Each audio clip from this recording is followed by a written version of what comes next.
الحمدللہ وحدہ والصلاة والسلام علی من لا نبی بعد اما بعد فقد قال اللہ تعالی فی القرآن المجید والفرقان الحمید اعوذ باللہ من الشیطان الرجیم بسم اللہ الرحمن الرحیم ربنا لیقیموا الصلاة فاجعل افئدة من الناس وقال تعالی انما اموالکم واولادکم فتنہ صدق اللہ العظیم۔ قال النبی صلی اللہ علیہ وسلم من تشبہ بقوم فہو منہم او کما قال علیہ الصلاۃ والسلام۔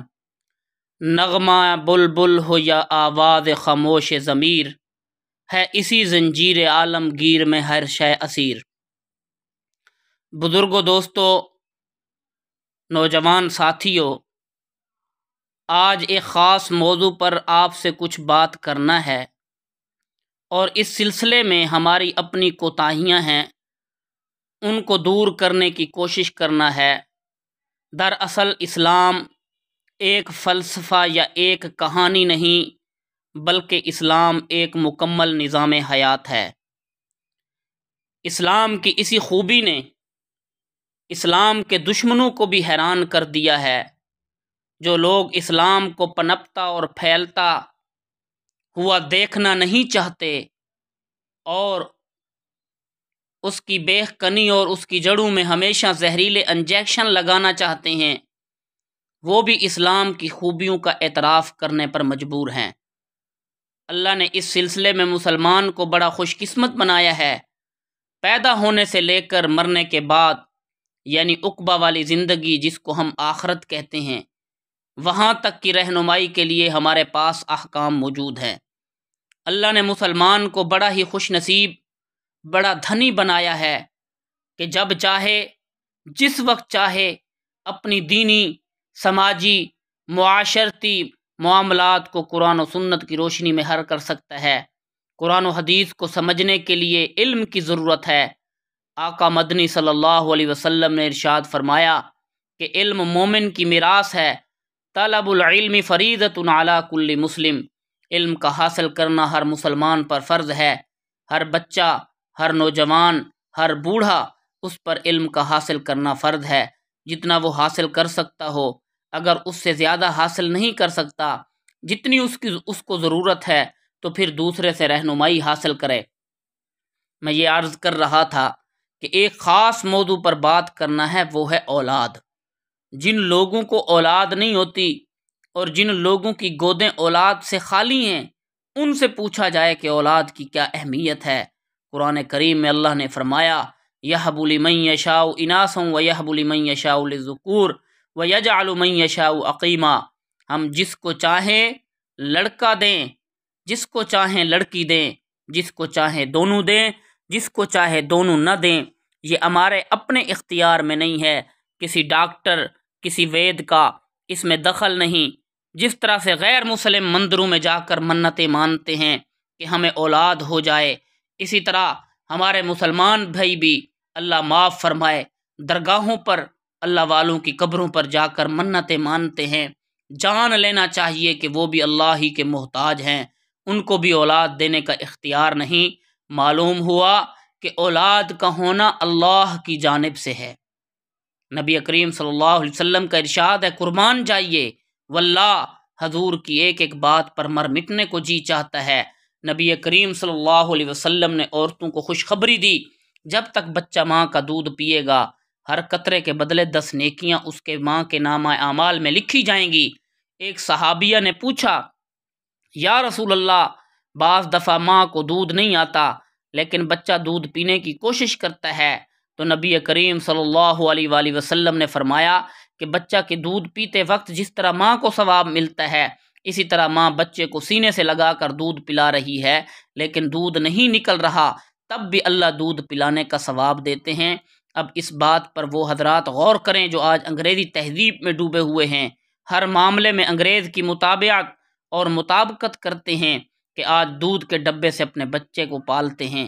اللہ کے رسول صلی اللہ علیہ وسلم فرماتے ہیں کہ ایک قطرے پر 10 نیکیاں ملتی ہیں، 2 سال تک عورت دودھ پلائے گی، کروڑ ہا کروڑ نیکیاں اس کے نامہ اعمال میں لکھی جائیں گی۔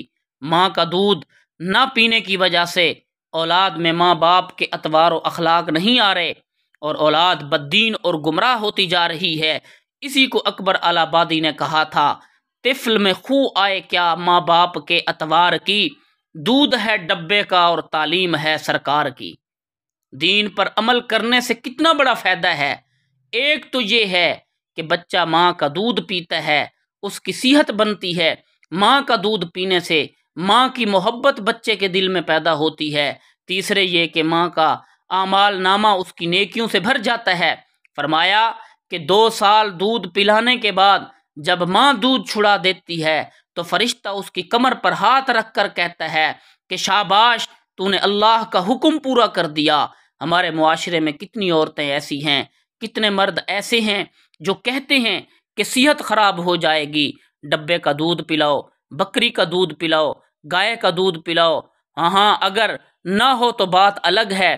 آج فیشن بن گیا ہے کہ ماں اپنے بچے کو دودھ پلانا عیب سمجھتی ہے، جبکہ اللہ کے نبی اس کے لیے خوشخبری دے رہے ہیں۔ اگر بچہ پیدا ہوتے ہی انتقال کر جائے، اللہ فرماتے ہیں کہ ماں 9 مہینے تک اس کا وزن اٹھاتی ہے، لیکن بچہ دنیا میں آتے ہی انتقال کر جائے تو سب سے بڑا صدمہ اسی کو ہوتا ہے جس نے اتنی مشقتیں جھیلیں۔ اللہ فرماتے ہیں، اے میرے فرشتوں، میں نے اپنے بندی کا بچہ لے لیا۔ اس نے کہا، کیا کہا؟ فرشتے عرض کرتے ہیں، الہ العالمین، اس نے صبر کیا، انا للہ و انا الیہ راجعون پڑھا۔ فرمایا کہ تم گواہ رہو کہ ہم نے بچے کے والدین کی مغفرت کر دی، ہم نے ایک محل بنا دیا جس کو بیت الحمد کہتے ہیں، تعریف والا گھر۔ ابھی بچہ پیدا ہوا ہی نہیں تھا، ماں نے اسے دودھ پلایا، نہ اس کی پرورش کی، انتقال ہو گیا تو والدین نے کفنایا، نماز جنازہ پڑھ کر قبر میں رکھ دیا۔ اللہ نے اس پر اجر دیا کہ ماں اور باپ دونوں کی مغفرت کا سامان کر دیا۔ یہ اولاد اللہ کی کتنی بڑی نعمت ہے کہ پیدا ہونے سے پہلے سے لے کر اخیر تک اللہ رب العزت نے اس میں بھلائیاں رکھی ہیں۔ اگر بچے کی پیدائش کے وقت ماں کا انتقال ہو جائے تو یہ حسن خاتمہ ہے، یعنی مرنے والی زچہ کو اللہ شہادت کا مقام عطا فرماتے ہیں۔ اللہ اکبر! مسلمان کا کوئی عمل ایسا نہیں جس پر اللہ کے یہاں اجر نہ ہو۔ لیکن میرے دوستو، ہم نے معلومات کرنا چھوڑ دیا۔ ہم سمجھتے ہیں جیسے غیر مسلموں کی زندگی ہے ویسے ہی ہماری بھی ہے، حالانکہ ایسا نہیں ہے۔ ایک مرتبہ حضور نبی کریم صلی اللہ علیہ وسلم تشریف فرما تھے، آپ کے نواسے سیدنا امام حسین رضی اللہ تعالی عنہ آتے ہیں، حضور صلی اللہ علیہ وسلم ان کو پیار کرتے ہیں، ان کے کان اور گردن کے پاس اپنا منہ رکھ کر چومتے ہیں اور سونگھتے ہیں۔ ایک صحابی اقرا بن حابس رضی اللہ تعالیٰ عنہ نے کہا، یا رسول اللہ، آپ بھی بچوں کو پیار کر رہے ہیں؟ نبی کریم صلی اللہ علیہ وسلم نے فرمایا کہ بچے تو جنت کے باغوں کے پھول ہیں۔ فرمایا کہ جو ان سے پیار کرتا ہے اللہ اس سے پیار کرتے ہیں، جو ان سے پیار نہیں کرتے اللہ اس سے پیار نہیں کرتا۔ کیسی عجیب و غریب بات ہے۔ آپ صلی اللہ علیہ وسلم کے نواسے نماز پڑھتے ہوئے لپٹ جاتے اور آپ صلی اللہ علیہ وسلم سجدے میں ہوتے تو ادھر سے ادھر آر پار ہوتے رہتے، کھیلتے رہتے تھے۔ آج بچہ اگر نماز پڑھتے ہوئے تھوڑی سی شرارت کر دے تو اسے چپت لگا دیتے ہیں کہ نماز خراب کر رہا ہے۔ حضور علیہ الصلوۃ والسلام کی بیٹی حضرت زینب رضی اللہ تعالی عنہا اونٹنی پر سوار ہو رہی تھیں تو ایک مشرک حبار بن اسود نے آپ کی کوکھ میں لکڑی ماری، جس کی وجہ سے آپ اونٹنی پر سے گر گئیں، حمل ساکت ہو گیا۔ ان کے بطن سے ایک بیٹی امامہ تھی جو حضور صلی اللہ علیہ وسلم ان سے بڑی محبت فرماتے تھے۔ آج حال یہ ہے کہ کچھ لوگ اپنے بچوں سے محبت ہی نہیں رکھتے، پوتے پوتی نواسا اور نواسی سے محبت کون کرے؟ آقا مدنی صلی اللہ علیہ وسلم نے ہم کو سکھایا کہ بیٹا اور بیٹی سے زیادہ پوتوں اور نواسوں سے محبت ہوتی ہے۔